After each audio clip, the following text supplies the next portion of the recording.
After his first resupply without leaving the trail, he woke up at the Walter Pass campground.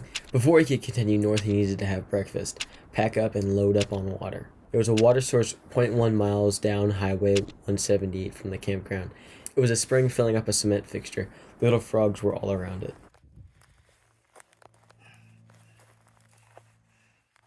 With all that done, he was on the trail heading north before 8 a.m. He found a little trail magic before crossing Highway 178. Had he known there was water at the road crossing, he could have saved himself a little hike to the spring. He grabbed a couple of cutie oranges, though. When he signed the trail log, he saw Steve from Bishop was a day ahead of him on the trail. This made him feel better because he hadn't heard of anyone moving north of Walker Pass yet.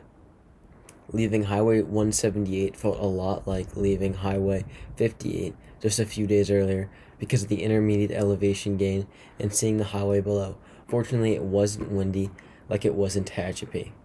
Before long, he came upon the first mile marker meant specifically for southbound hikers. It was only 2,000 miles to Canada now. On this day, he ran into 3-day hikers who were doing out-and-back hikes from Walker Pass. 2 of them were a couple. The female half just wanted to hike, but the male half was looking for a bush that would later in the season bloom a rare flower. As the man gingerly climbed down the slopes to the bush, he mentioned the similarities to geocaching to the woman. As Badai got close to Mount Jenkins, he passed the first patch of snow next to the trail. It was hot, so he did the snowball trick to cool down. On the north face of Mount Jenkins, he hit the first sketchy snow and ice-covered trail where he had to pull out his ice axe and additional traction. It would take 3 days to get to Kennedy Meadows. Each day, he had some high ground to go over. The first 2 days, the elevation got over 7,000 feet, but the last day, it was 8,000. My dad ran into someone he assumed was Steve from Bishop. Steve was setting up camp for the night. He'd gotten halfway through the second day's high elevation when he decided that he was too old for this.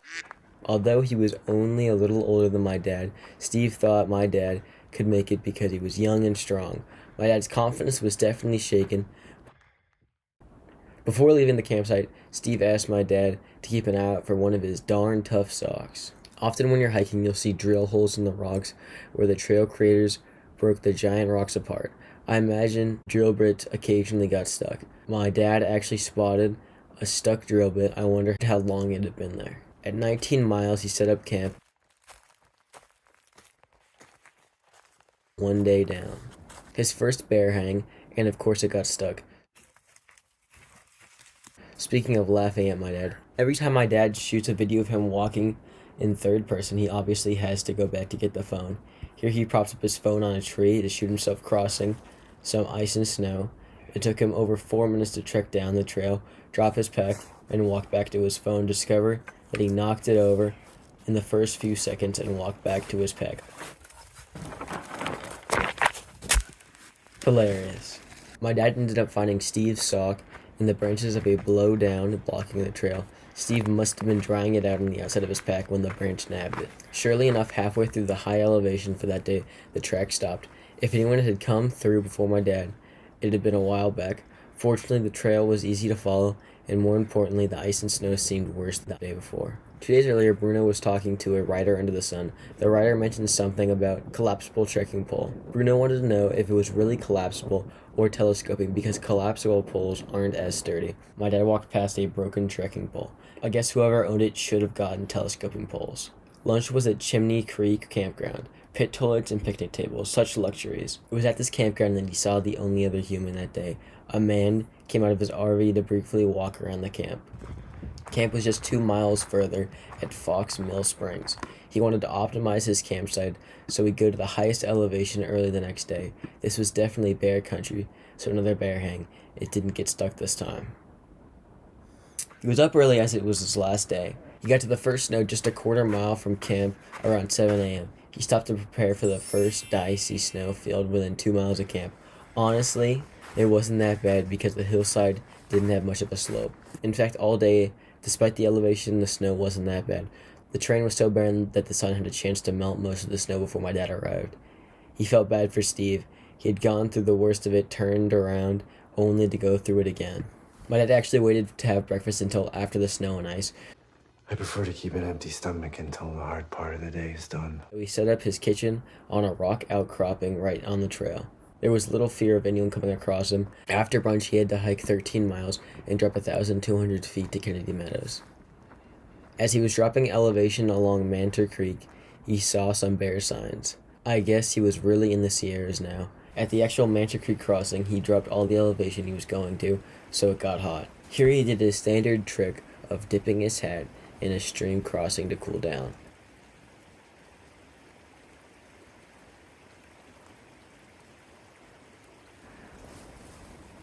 When that didn't work well enough, he got serious. By 2 p.m., he reached the Kern River and he followed that road leading to the Kennedy Meadows market. He had a mission. Dinner at the market and they closed at 5. The first sign of civilization gave him hope. The 700-mile marker further boosted his spirits, just 3 miles and a road walk to go. As an aside, he wondered how much these unofficial handmade markers changed over the years. This is 700 in 2023, and this is 700 when Dixie from Homemade Wanderlust crawled past it in 2017. It would have been nice to jump in the Kern, but it was well over its banks, and therefore dirty and less safe. Also, time was a ticking. So far, the Kern hadn't blocked the trail, but at many places the trail was swampy. The river might block it later in the season. Mile 703 and on the road.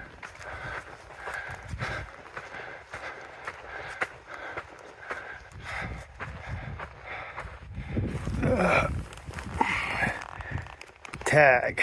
I'm done for now.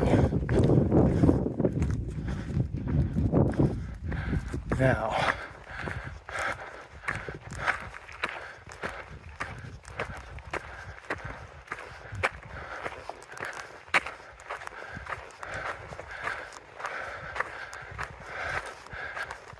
that's for later. For now, let's get some food.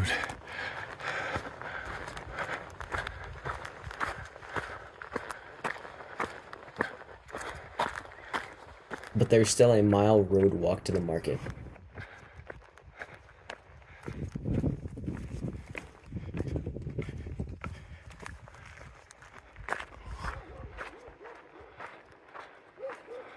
Gas is sure expensive at the market.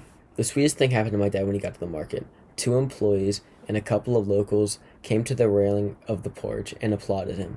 I guess this is a tradition that he wasn't aware of, and it really moved him. As he was settling in, what everyone there was saying finally sunk in.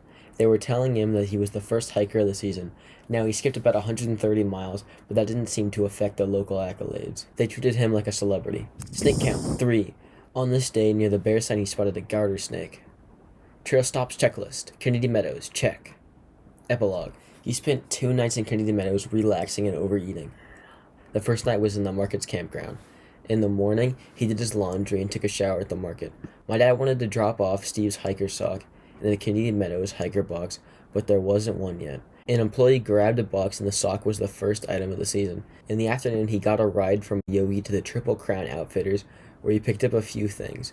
She gave him a new PCT neckerchief. Expect an updated trail stops checklist graphic. He got dinner at Grumpy Bear's next door and stayed at their campground.